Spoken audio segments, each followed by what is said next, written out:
Hello friends, GeM के education tube में आपका स्वागत है। मैं आपकी होस्ट आकांक्षा नया वीडियो लेकर फिर हाजिर हूँ। इस वीडियो में हम अगली पाठ्य योजना बनाएंगे हिंदी विषय की। अभी तक हम हिंदी विषय की 115 पाठ्य योजना बना चुके हैं। उम्मीद है आपने देखी होंगी और उन्हें पसंद किया होगा। यदि अभी तक नहीं देखी हैं तो आप हमारे चैनल के होम पेज पर जाकर प्लेलिस्ट खोलकर प्रीवियस सारे वीडियो देख सकते हैं, या वीडियो के नीचे जो डिस्क्रिप्शन बॉक्स है उसे खोलिए, वहाँ पर आपको सभी सब्जेक्टों की प्लेलिस्ट मिलेगी। हिंदी की प्लेलिस्ट खोलकर आप प्रीवियस सारे वीडियोस देख सकते हैं। तो चलिए शुरू करते हैं पाठ्य योजना बनाना। सबसे पहले आपको पाठ्य योजना का क्रमांक डालना है। जैसे मैंने डाला है, मेरी पाठ्य योजना क्रमांक 116 है। आपकी जो भी क्रमांक हो आप वो डालें, 1 2 जैसा भी है, आपका जो भी क्रमांक होगा आपको वो डालना है। उसके बाद इस तरीके से बॉक्स में ब्लैक बोर्ड फिलिंग बनानी होती है आपको। कई जगह ये जो ब्लैक बोर्ड फिलिंग होती है ये आपको इस तरीके से एक बॉक्स में इस तरीके से ऑब्लिक करके बनवा दी जाती है। तो जैसा आपके यहाँ फॉर्मेट दिया हुआ आप वैसा बनाएं। जब इस तरीके से दिया जाता है तो आप यहाँ कक्षा डालते हैं, यहाँ उसका क्रमांक डाल देते हैं, यहाँ विषय लिख के यहाँ विषय डाल देते हैं, इस तरीके से डालते हैं। और हमारे यहाँ हम इस तरीके से बनवाते हैं, तो मेरे को यही तरीका की आदत है, मैं इसी तरीके से लिखती हूँ। लिखना हमको चाहे इस पैटर्न में है या उस पैटर्न में लिखनी देनी हमें यही जानकारी होती है। तो सबसे पहले आपको अपना नाम लिखना है, जैसे मैंने अपना नाम लिखा है। फिर आपको विद्यालय का नाम लिखना है जहाँ भी आपको प्रैक्टिस टीचिंग के लिए भेजा जाएगा। हो सकता है आपको कृत्रिम कक्षा बनवाकर आपके महाविद्यालय में ही प्रैक्टिस टीचिंग कराए जाए, तो आपको उस महाविद्यालय का, अपने महाविद्यालय का नाम लिख देना है यहाँ पे। फिर कक्षा डालनी है। हमारी कक्षा 6 का प्रकरण है। एनसीईआरटी की बुक से हमने ये प्रकरण लिया है। विषय हिंदी है, उपविषय है कविता। प्रकरण है हमारा वह चिड़िया जो। इसके बारे में बहुत कमेंट आ रहे थे मुझे, इसलिए मैंने ये टॉपिक लिया है। मैं कोशिश करूँगी कि अब सारे एनसीईआरटी के ही बनाऊँ, क्योंकि हर प्रदेश में भी, अब सभी प्रदेशों में भी लगभग सभी जगह एनसीईआरटी की बुक ही हो रही है लागू, और सभी जगह यानी कि प्रावधान होता जा रहा है कि एनसीईआरटी की बुक ही चले। कुछ ही जगह होता है, लेकिन हाँ फिर भी यूपी के जो स्टूडेंट होते हैं वो अपने गवर्नमेंट की बुक का बनाने बोलते हैं। तो उनसे अनुरोध है कि वो प्लीज़ मुझे फेसबुक पेज पर मैसेज द्वारा लेसन की पिक भेजें, क्योंकि मैं एमपी से हूँ तो मेरे को यहाँ पे यूपी की बुक मिलना असंभव है, और जब हम ऑनलाइन सर्च करते हैं तो भी बहुत मुश्किल से मिलता है। तो आप यदि मुझे भेज देंगे तो मैं जल्द से जल्द आपके लिए बना पाऊँगी। ये जो प्रकरण होता है ये हम तब डालते हैं जब हम उद्देश्य कथन बोलते हैं, यानी कि जब हम बोलेंगे कि हम वह चिड़िया जो नामक पाठ का अध्ययन करेंगे तब हमको ये डालना है।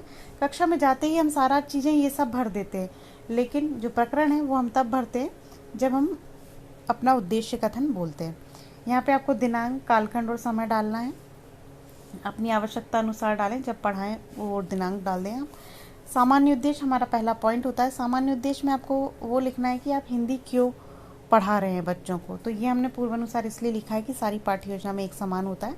आप प्रीवियस वीडियो से देखकर लिख सकते हैं, या हमारे फेसबुक पेज पर भी आपको मिल जाएंगे तो वहाँ से भी आप लिख सकते हैं। उसके बाद आता है विशिष्ट उद्देश्य। विशिष्ट उद्देश्य यानी कि आप टॉपिक क्यों पढ़ा रहे हैं बच्चों को। तो हम बच्चों को टॉपिक इसलिए पढ़ा रहे हैं कि विद्यार्थियों की कविता के प्रति रुचि उत्पन्न हो सके, विद्यार्थियों को प्रगति प्रेम के लिए प्रेरित करना, पाठ के अंत में पाठ से संबंधित प्रश्नों के उत्तर दे सके, इस योग्य बनाना। ये हो गया हमारे विशिष्ट उद्देश्य। इनकी संख्या कितनी भी हो सकती है। कई लोग कमेंट करके पूछते हैं कि हमें 5 लिखना है या 6 लिखना है। तो ये आपको यदि फॉर्मेट में दिया गया है कि 5 ही लिखना है तो आप 5 लिखें, वरना 1 2 5 जितने भी आप चाहें लिख सकते हैं। फिर आता है सहायक सामग्री, यानी हम सहायता के तौर पर क्या इस्तेमाल करेंगे। तो यहाँ पे हम लपेट श्यामपट्ट, चार्ट, डस्टर, संकेतक आदि का इस्तेमाल करेंगे। शिक्षण विधि हमारी अर्थकथन विधि, पठन पाठन और प्रश्नोत्तर विधि रहेगी। ये हम बाद में भी डालेंगे, लेकिन यहाँ भी हम मेंशन कर दे रहे हैं। फिर आता है पूर्व ज्ञान की बच्चे हमारे टॉपिक के बारे में पहले से क्या जानते हैं। तो बच्चा जो है, यहाँ मैंने बच लिख दिया है गलती से, आप उसको सुधार लें। बच्चे जो हैं वो प्रातः काल के मार्मिक चित्रण के बारे में जानकारी रखते हैं। कई बार इस तरीके से हिंदी में थोड़ी बहुत मिस्टेक हो जाती है, तो ये आप समझदार हैं, सुधार सकते हैं। फिर आता है हमारा अगला पॉइंट प्रस्तावना, जो कि बहुत ही महत्वपूर्ण पॉइंट होता है हमारी पूरी पाठ्य योजना में। यदि हम ये अच्छे से बच्चों से निकलवा लेते हैं तो माना जाता है कि आपका पाठ यहीं पर जो सफल होगी पाठ्य योजना, क्योंकि जो आपका पर्यवेक्षक होता है, अवलोकन करता होता है, वो यहीं पर आपको जांच लेता है, देख लेता है कि आपका ये पाठ की जो भी प्रस्तावना है वो कैसी है, तो वो आगे की प्रस्तुतिकरण का अंदाज़ा लगा लेता है। तो प्रस्तावना में आपको क्रमांक, छात्र अध्यापिका व्यवहार और विद्यार्थी व्यवहार, इस तरीके से कॉलम बना के सारणी बनानी होती है। आप यहाँ पे बच्चों से चार्ट दिखाकर, प्रश्नोत्तर कर कर, मॉडल दिखाकर, कई तरीके से जो है वो आप उनसे प्रस्तावना निकलवा सकते हैं। तो यहाँ हम प्रश्नोत्तर द्वारा निकलवाएंगे। हम बच्चों से पूछेंगे आप सोकर कब उठते हैं, तो वो बताएंगे सुबह, प्रातःकाल। अपने अनुसार बच्चा अपने जवाब में उत्तर देगा। आपको यहाँ पे संभावित उत्तर लिखना है। फिर आप अगला प्रश्न करेंगे, सुबह हो गई, ये कैसे पता चलता है? तो सूरज उगता है, सूर्य उदय होता है, जैसा भी बच्चे बताएं। आप यहाँ पे आपको संभावित उत्तर लिखना है, जैसा मैंने बताया। सूर्य उगने के अलावा सुबह और क्या होता है? तो बच्चे बताएंगे पंछी चहचहाते हैं, लोग घूमने निकलते हैं, सैर पर निकलते हैं। इस तरीके से बच्चे अलग अलग, बच्चे अपने समझ के हिसाब से आंसर देगा। आपने कौन से पक्षी देखे हैं? तो बताएंगे तोता, कबूतर, चिड़िया। तो यहाँ पे भी आप चाहें तो प्रस्तावना क्लोज कर सकते हैं, लेकिन आपको बोला गया है कि समस्यात्मक प्रश्न होना चाहिए आखिरी। तो आपको अगला प्रश्न भी पूछना पड़ेगा, क्या आपने चिड़िया की कविता सुनी है? तो ये बच्चे ने नहीं सुनी है, समस्यात्मक हो जाएगा। या सुनी है तो वो कोई और कविता बताएंगे, तो आप कहेंगे हम आज नई कविता पढ़ेंगे। यानी कि आपकी समझ के ऊपर है कि आप उसको कैसे टैकल करें, क्योंकि हम कितना भी अच्छा तैयारी कर लें, हम बच्चों का दिमाग को नहीं पढ़ सकते कि वो क्या आंसर दे पाएंगे। तो आपको और करके कक्षा में प्रस्तावना निकलवानी है और अपने उत्तर तक पहुंचना है। उसके बाद आता है उद्देश्य कथन। जैसा मैंने आपको प्रकरण के समय बताया था कि प्रकरण आपको तब डालना है जब आप उद्देश्य कथन बोलेंगे कि बच्चों आज हम पाठ 1 वह चिड़िया जो नामक कविता का अध्ययन करेंगे, जिसके लेखक केदारनाथ अग्रवाल हैं। ये आपने उद्देश्य कथन बोला। उसके बाद आता है प्रस्तुतिकरण। प्रस्तुतिकरण में आपको कॉलम बनाने होते हैं, जिसमें आप शिक्षण बिंदु, छात्र अध्यापिका व्यवहार, शिक्षण विधि, विद्यार्थी व्यवहार, श्यामपट्ट कार्य, ये कॉलम बनाते हैं। जैसे मैंने बताया था विधि वहाँ पे भी हमने डाल दी और यहाँ भी हम कॉलम बनाएंगे। हमारा पहला शिक्षण बिंदु है आदर्श वाचन। छात्र अध्यापिका उचित लय, गति, यति एवं भावानुसार कविता का स्वसर वाचन कर आदर्श प्रस्तुत करेंगी। जहाँ यहाँ पे जो हमारी विधि रहेगी वो पठन पाठन विधि रहेगी। विद्यार्थी छात्र अध्यापिका द्वारा किए जा रहे आदर्श वाचन को मनोयोग्य पूर्वक सुनेंगे। हम ब्लैक बोर्ड पर पाठ का नाम डालेंगे। फिर आता है अनुकरण वाचन, जो हमारा सेकंड पॉइंट है। इसमें छात्र अध्यापिका छात्रों के वाचन को ध्यानपूर्वक सुनेंगी और उसमें निहित अशुद्धियों को दूर करेंगी। पठन पाठन यहाँ विधि इस्तेमाल होगी। बच्चे क्या करेंगे, जैसा हमने उनको पढ़ के बताया वो यहाँ पर उसको दोहराएंगे। तो विद्यार्थी शुद्ध उच्चारण करते हुए उचित यति, गति, लय एवं भावानुसार अनुकरण वाचन करेंगे।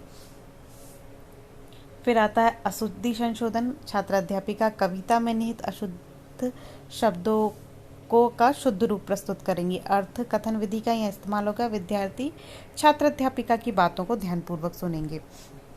फिर उसके बाद आता है केंद्रीय भाव प्रश्न। यहाँ पे हमने जो भी उनको बताया उससे रिलेटेड हम कुछ प्रश्न पूछ लेंगे उनसे, जो हम ज़्यादा उनको, जिसमें तर्क वितर्क की ज़रूरत नहीं है, याददाश्त की ज़रूरत नहीं है, जो थोड़ा सा परिचय हमने उनको दिया उसी से रिलेटेड वो यहाँ पर प्रश्नों के हम उनसे प्रश्न पूछ लेंगे, वो उत्तर दे पाएंगे।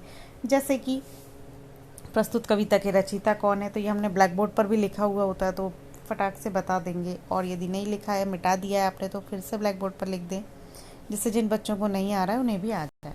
फिर आप पूछेंगे प्रस्तुत कविता का शीर्षक क्या है, तो वह बताएंगे।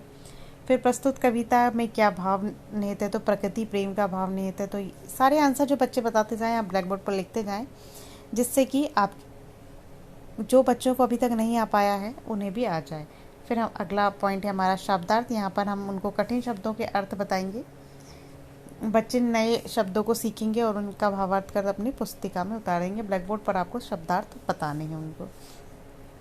फिर है छात्र अध्यापिका कथन। इसके द्वारा या आप इसको व्याख्या पॉइंट भी दे सकते हैं कि छात्र अध्यापिका कविता की व्याख्या कर भाव स्पष्ट करेंगे। विद्यार्थी मनोयोग्य पूर्वक श्रवण करेंगे। कथन विधि का हम यहाँ इस्तेमाल करेंगे। फिर उसके बाद अगला पॉइंट है स्वस्वर वाचन। यहाँ पे छात्र अध्यापिका विद्यार्थियों को ध्यानपूर्वक सुनते हुए उसमें निहित त्रुटियों को दूर करने का प्रयास करेंगे। विद्यार्थी उचित लय, गति, यति एवं भावानुसार स्वस्वर वाचन करेंगी।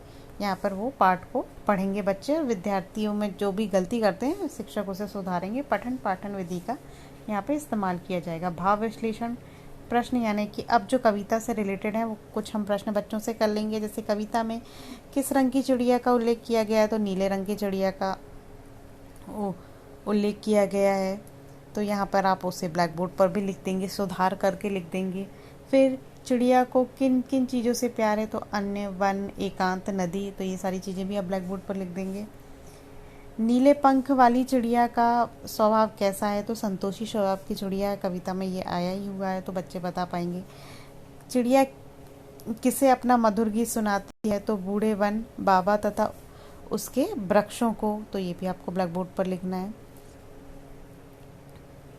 उसके बाद आपको श्यामपट्ट प्रारूप लगाना होता है, जो मैंने बाद में लगा दिया है इसमें, तो आप उसको पहले लगा लें। श्यामपट्ट प्रारूप बना के लगाएं, जिसमें कि आपको अपना परिचय लिखना है जैसा हमने शुरू में लिखा है, और कुछ शिक्षण बिंदु आप यहाँ पर लिख सकते हैं। इसके लिए आप ब्लैक कार्ड शीट का इस्तेमाल करें और सिल्वर पेन या फिर आप वाइट पेंसिल से इस पर लिख सकते हैं।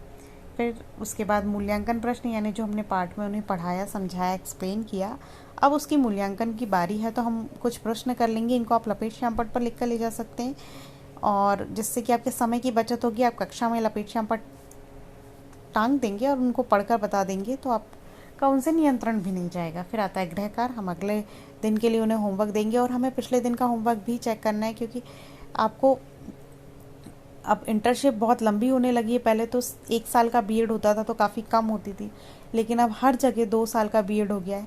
तो आपको लगभग जो इंटर्नशिप होता है, एक पूरा सेमेस्टर रहता है, उसमें आपको करना होता है। तो उसके लिए आपको निरंतर पढ़ाना पड़ता है। पहले तो शायद 40 ही होते थे, 40 कक्षाएं लेनी होती थी, अब डबल हो गई हैं। तो आपको प्रीवियस होमवर्क भी चेक करना है, जिससे बच्चे आपकी जो कंटिन्यूटी है वो बच्चों से ना जाए और वो आपका होमवर्क करके लाएं।